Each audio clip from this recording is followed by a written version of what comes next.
friends, it's Christy. Welcome back to my channel. Today I'm going to be making a card using Lawn Fawn's Year 14 and Berry Special. So I've stamped those images out on some Spectrum Noir Ultra Smooth Premium White cardstock with Lawn Fawn Jet Black ink, and I'll be coloring with my Copic markers. So I'm starting with my grapes, and I wanted to use a few different shades of purple. So the first one is going to be VO4, VO5, and VO6. So I'm just picking 3 different grapes to do in this tone, starting with the VO6, blending out with the VO5, and then I'll use the VO4 for the highlight. And then I want to darken up this combo just a little bit, so I'm going to bring in the VO9, and so I'm going to choose 3 more, and these ones I'm only going to color with the darkest 3 shades. So VO9 first, and then I'll blend that out with the VO6, and then use the VO5 for the highlight. And I chose the ones that didn't have the face for this darker combo so that it wouldn't get covered up too much. So the faces are an option to stamp in there. I chose the grapes that I wanted to have the faces on and which faces I wanted where, which is kind of nice with this stamp set. You can kind of pick and choose whether you want the faces at all or how many faces you want to do and where you want to put them. The last combo I wanted to use is more of like a blue-violet, so I'm using BV11, BV13, and BV17. So the BV17 and the BV13 are very cool toned, but that BV11 has a little bit more of a warmth to it, which I think ties in nicely with the other purple shades that I've already used. So I just colored those in, and then I'm going to do the stem using E33, E35, and E37. I put the darkest toward the base where the grapes are attached, and then the lightest toward the top. And I did go back and add a little bit extra of that E37 and E35. Next, I'm going to work on my grape leaf. I'm using G21, G24, and G28 for that, concentrating that darkest color in the center where those lines are drawn to create a little bit of depth there, like they're a bit recessed, and then blending out with the other 2 shades. And I did do a second layer on that as well to increase the saturation. And then I'm also going to use these shades for my strawberry caps, but I'm only going to use the darkest 2 shades on that. It's a smaller area to color, and I just wanted them to look a little bit darker to be a bit different. So I put the G28 down and blended out with the G24 for those. For my strawberries, I wanted to go with more of like a pinkish red, so I went with R20, R22, and R24. I put the R24 down at the bottom of the strawberries, blended up with the R22, and then I'll use the R20 for the highlight. And I did go back and do a second layer on those as well, just to really increase that saturation and make the color a bit more vibrant without going darker. And then while I have those shades out, I'm also going to give my grapes some rosy cheeks, just the ones that have the faces on them. I'm using the R22 first for that, and then blending that out with the R20. And I also colored in that little tongue with the R22. Then I decided to add a little bit of color to that curlicue that's coming off the grape stem, so I went back to my G24 for that and just outlined it, and then I trimmed these images out with their matching dies. For my background, I'm using a piece of Bristol Smooth Surface cardstock that I've trimmed down with the largest of the Lawn Fawn outside-in stitch rectangle stackables, and I'm going to add some Distress Oxide inking to this. The first shade that I'm using is Worn Lipstick. I wanted the colors in this background to mimic the shades in the grapes and the strawberries, but just be a little bit softer. So the second color that I'm using is Shaded Lilac, and I'll put that down at the bottom left and top right. and try to join these circles a little bit. The center is going to be covered up, so all we're going to see is the outside edges. So it doesn't matter what the center looks like, but I just want to have those colors kind of represented in the corners and sides of the card. So I'm just adding to that and kind of straightening out the lines a little bit. And then I'm going to do some just stressing to this. So the first thing I'm going to do is add some plain water. I'm going to spritz that onto an acrylic block just to give myself a little bit more control. And then I can pick that up with a thin paintbrush and splatter it off the side of the block just by tapping that paintbrush against it. So I get a fine splatter. And I'm making sure that I'm getting some of that on the outside edges as well. I'll let that interact with those inks for about 30 seconds, and then I'll blot it up with a paper towel, which will lift some of that color up. And then I decided to add a little bit more of that and repeat that process. And then I also want to splatter some of both of these inks onto the background, so I'm just pressing those onto my block as well, adding a little bit of water to make them more fluid, and then repeating the process of tapping those off the block so that I get that fine splatter, and really concentrating that on the outside edges.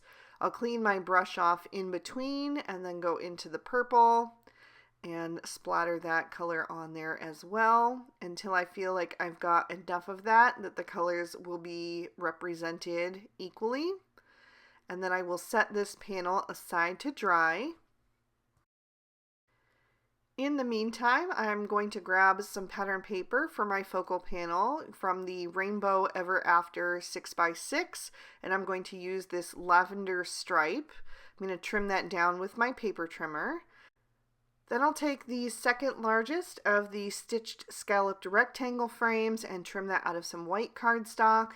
I'm going to use the frame, and then I'll also use the inner piece to stamp my sentiment.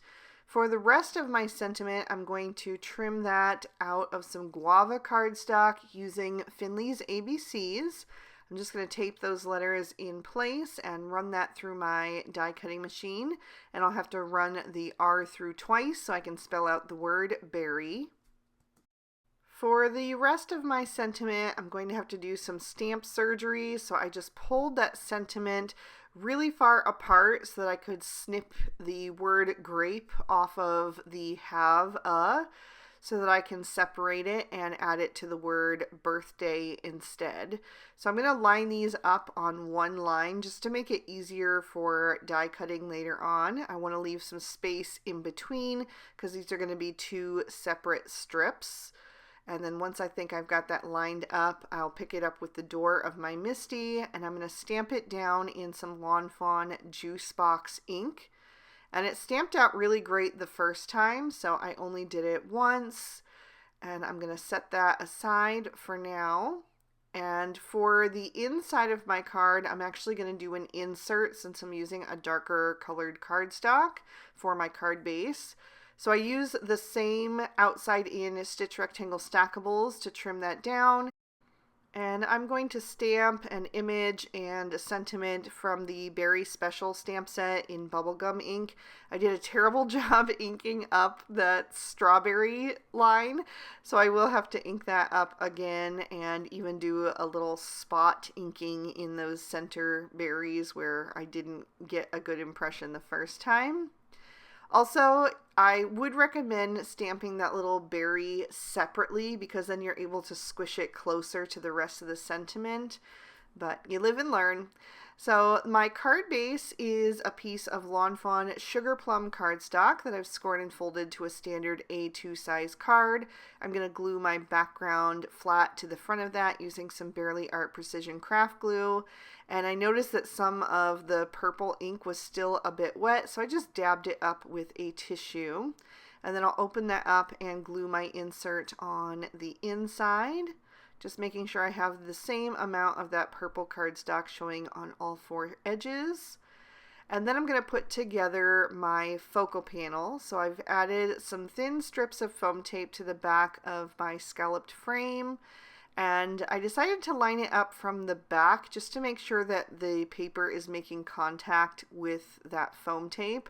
but then I just double checked before I pressed it into place that it was on there straight. And then I'll add some liquid glue to the back of that and pop that in the center of my card. Again, just lining that up to make sure that it is equal on all four sides before I press that firmly into place. And then I can bring in my images. I am going to be adding those with some foam tape to pop those up to the same level as the scalloped frame. I like to start with my largest image first, so I'm using the grapes, and then I'm going to place the strawberries down at the base of it. I'll do the trio on the left and then the single strawberry over on the right hand side. And I'm just making sure I have those exactly where I want those before I press them down as well. I just did them very lightly at first. And then the first part of my sentiment, the have a, I'm going to add to the top right hand side. I trimmed that down with the smallest of the everyday sentiment banners. And then I'm going to spell out the word berry. And I did add foam tape to the back of these letters. I just cut down some thin strips behind that. And it is a very tight fit in that space, so I will just stagger the letters slightly up and down and also place them really close together. So again, I'm setting them down lightly to make sure that I have them where I want them. And it's a good thing I did, because at first my Y did not have quite enough room there, so I did have to just adjust and move everything a little bit more to the left and a little bit closer together.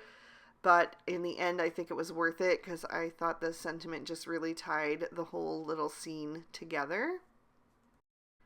And I'm also just making sure that I will have room for that second sentiment strip, which I will place at the bottom left. So the whole scene will say, "Have a berry grape birthday." I love a good pun. I'm just making sure that strip is on there straight. And then I wanted to embellish this with a few sequins. So I just pulled out some sparkling clear ones in 2 different sizes and put a sprinkle of those here and there. And I am picking those up with my Studio Katia embellishment wand and then setting them back into the glue. And then I just use the other end of that tool to make sure that they're really pressed down into that glue so that they will dry securely. Then I let those dry for about 30 seconds to a minute and filled in the centers with some Stardust stickles.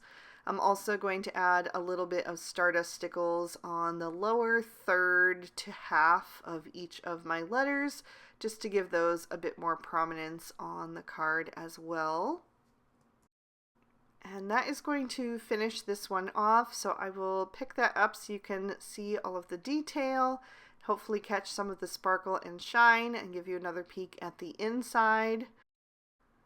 I had a lot of fun playing with these sets today, and it was a really quick and easy card to create as well, so I hope you guys will enjoy it too. If you did, please be sure to hit that like button and leave me a comment down below. Subscribe to my channel if you haven't already, and ring that notification bell if you want to be alerted when I post new videos. All of the products I use will be listed and linked in the description bar below in case you'd like to pick up anything for yourselves. And if you'd like to keep watching, here are 2 extra videos I thought you might also enjoy. Thank you so much for spending your time with me today. I hope you had a good one, and I'll see you soon in another video. Bye-bye!